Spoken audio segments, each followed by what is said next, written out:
Is there a problem here? This story is all about a teenage Iranian kid named Ali Yani, who's caught in the middle of a chaotic world, just trying to find a place for himself. It takes us back to the 1980s, during the messy Iran-Iraq War. The U.S. had taken Iraq's side, making life even harder for Iranian families like Ali's.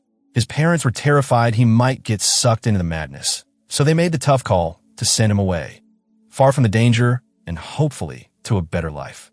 Before Ali boarded the plane, his mom gave him something special, a tiny key. It wasn't just a piece of metal. It was her way of staying with him, even when she couldn't be there. بیا.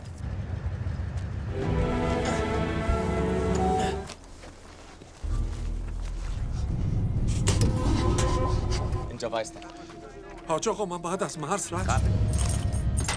After a long, exhausting trip, Ali finally lands in California. He moves in with his Uncle Haz, hoping for a fresh start.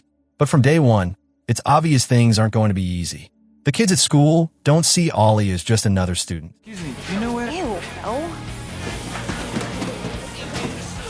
Thanks to the war, being Iranian in America made you a target. And for Ali, that meant being called names like terrorist and facing nonstop bullying. What are you doing?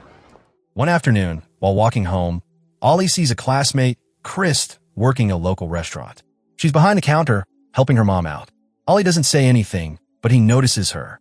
The next morning, Haz packs Ali a lunch for school, homemade food from their culture. But when Mike and his buddies catch a glimpse of it, they start laughing and making fun of it.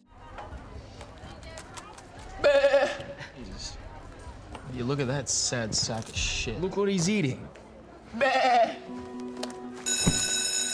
Racism wasn't just limited to Ali's school life. Even his uncle has had it rough. People in the neighborhood treated him like a threat just because of where he came from. Has ran a workshop, but customers started avoiding him.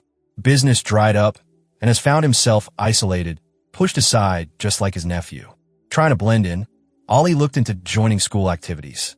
He thought about trying out for the football team, but the moment he saw Mike on it, he backed out. Then he checked out the basketball squad.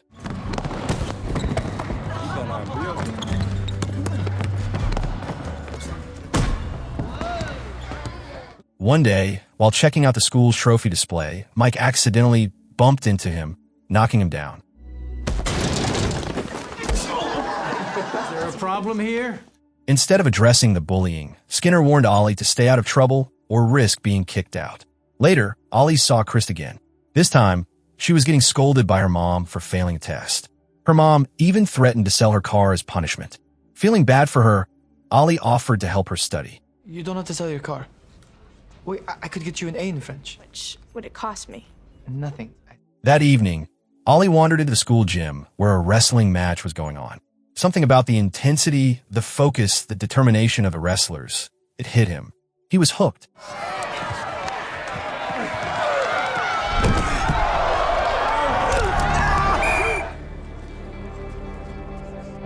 That night, he made up his mind. He wanted to be part of that world. The next day, Principal Skinner spoke with the wrestling coach, Plier. Skinner told Plier to shape up the team, but also warned him not to let Ali join. Later, during practice, Ali approached Plier and asked if he could join the team. Plier brushed him off, saying they weren't taking new members. But Ali wasn't about to give up that easily. He kept showing up, asking again and again. Eventually, Plier caved and agreed to let him try out, just once. He had to go up against a team member named Jimmy. Get him! Get out.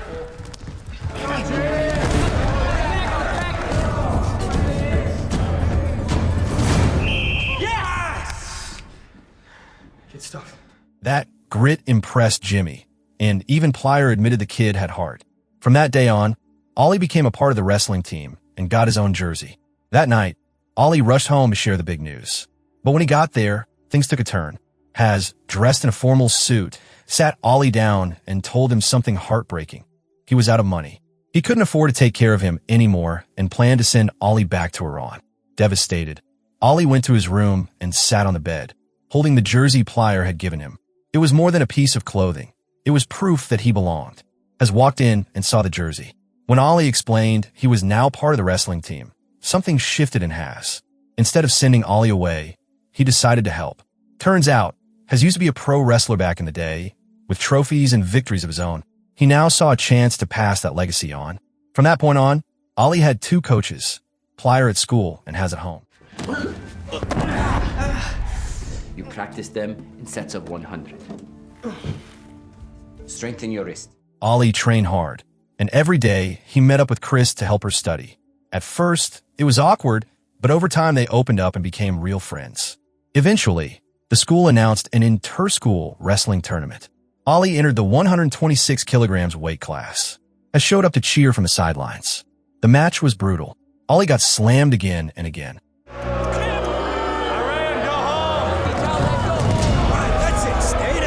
People in the crowd hurled racist insults, but Has kept shouting encouragement, and something inside Ali clicked. Stay.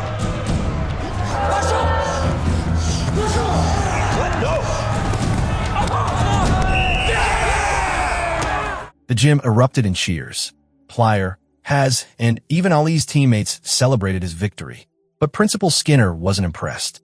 He pulled Plier aside and said Ali's win might cause trouble, worrying that people wouldn't like seeing an Iranian succeed. But Plier ignored him. Ali was the only one on the team who actually won his match. From then on, Ali trained harder than ever. He learned new moves, built up his body, and focused on becoming the best.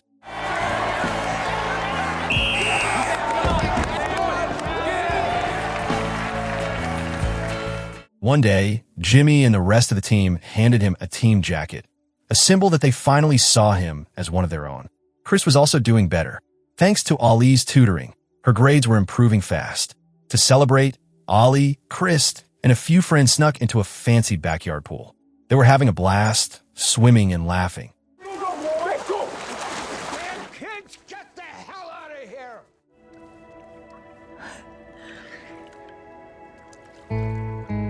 Word started getting around about Ali's rising status on the wrestling scene.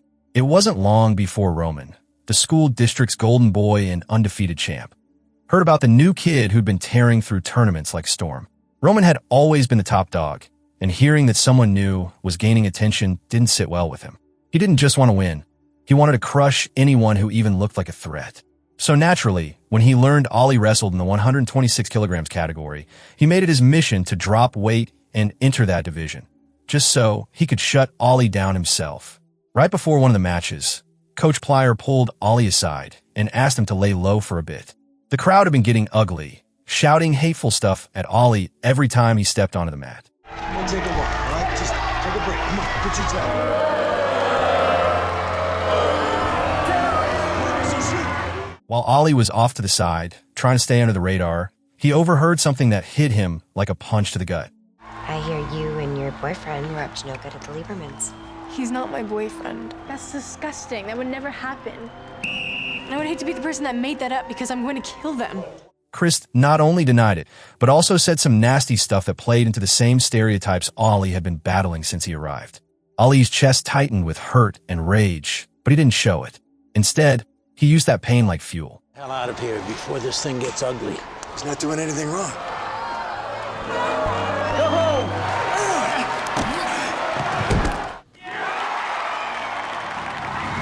The crowd that once booed him now sat in stunned silence. Even Principal Skinner, who had never been shy about showing his discomfort around Ali, stood up and clapped, unable to ignore what he had just witnessed. After the match, while Ali was cooling down in the locker room, Roman showed up and got right in his face. Sucking down to 126. I mean, you can imagine what I'm putting my body through to cut that weight. When I want something, I don't stop until I get it. I want to break your neck. Later that night, back home, Ali told his uncle Has about Roman's threats. Has didn't flinch. Instead, he pulled up some old recordings of Roman's previous matches, and together, they studied every move. They watched how Roman fought, how he shifted, how he balanced. That's when Has spotted something, a small but critical flaw in Roman's stance. Has, being a former wrestling pro himself, knew exactly how to exploit that weakness. He taught Ali a set of advanced locking moves that could catch Roman off guard. But even with that knowledge, Ali's nerves were on edge. Roman wasn't just another opponent. He was a living legend in their circuit, and Ali wasn't sure he was ready. That night, Has sat him down and gave him some advice he'd clearly held close to his heart. He told Ollie that greatness only comes to those who face fear, not those who run from it. Then he asked him a tough question. Who are you still scared of? The next day, Ollie walked into school with a mission. He wasn't just preparing for Roman. He was ready to face the ghost that had been haunting him. First up, Mike, the same guy who'd made his life hell from day one. But before he could reach Mike, Chris stopped him. She asked why he'd been avoiding her, and he didn't sugarcoat it. He told her straight up that he'd overheard her conversation with Wendy and that it hurt bad. Then he walked off, not needing an apology. When he reached Mike, he didn't hold back. Whoa, what's this? Let's go!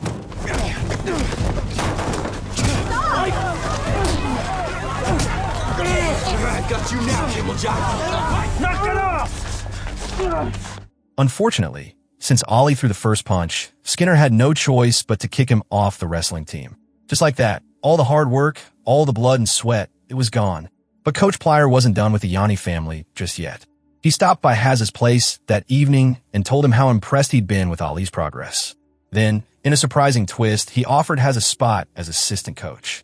He said Haz's techniques could take their entire team to the next level. Haz didn't even hesitate. The next morning, he was on the mats, training the team right beside Plier. Ollie, on the other hand, was stuck watching from the sidelines, heartbroken and angry, unsure of where he stood anymore. Later that week, while Ollie was walking through school feeling invisible, Chris came running up to him. She apologized, explaining she only said those awful things to avoid being teased by her friends. But now she didn't care what anyone thought. To prove it, she leaned in and kissed him right there in front of everyone. Shock rippled through the hallway. Chris didn't stop there. She told Ollie she loved him and didn't want to hide it anymore. Feeling more confident, Ollie headed straight to Principal Skinner's office and asked for one last chance to be on the team. Skinner was resistant, but Ollie didn't give up. He reached into his pocket and pulled out the old key his mom had given him. With watery eyes, he told the principal what that key meant. It wasn't just a trinket, it was his anchor. Then he opened up about the hardship he'd faced back in Iran, how he'd survived, and how badly he wanted to make something of himself here. Moved by his honesty, Skinner finally relented. The day of the final wrestling tournament arrived.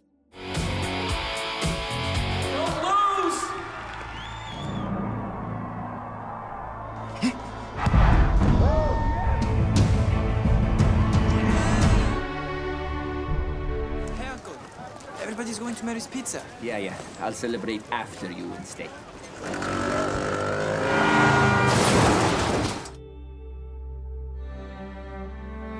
The team, now trained by Plier and Haz, had come a long way. They'd all made it to the finals, but one by one, they lost. Now it was down to Ollie, the last fighter standing between the school and complete defeat. Before the match, Plier gave him a pep talk, reminding him of Haz's belief in him. It was all on Ollie now. As the match started, Roman came out like a machine. He pounded Ollie hard in the first round.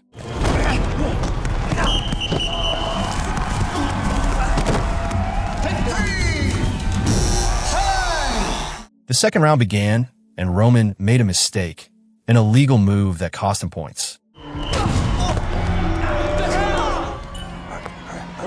It gave Ollie a slim window to fight back. Roman knocked him down again, and Ollie could barely move. But as he looked over to the corner of the mat, he saw the empty chair, Haz's chair. His chest ached at the sight, but in that pain came power. Ollie remembered every lesson, every tip, every move Haz had drilled into him.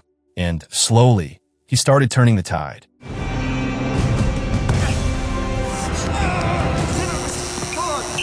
Roman tried to push back, but Ollie was in the zone.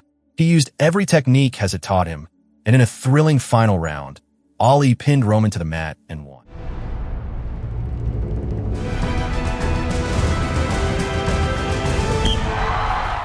The crowd erupted into thunderous applause. The school was on its feet. Ollie had done it. He'd taken down the undefeated champ and brought home gold.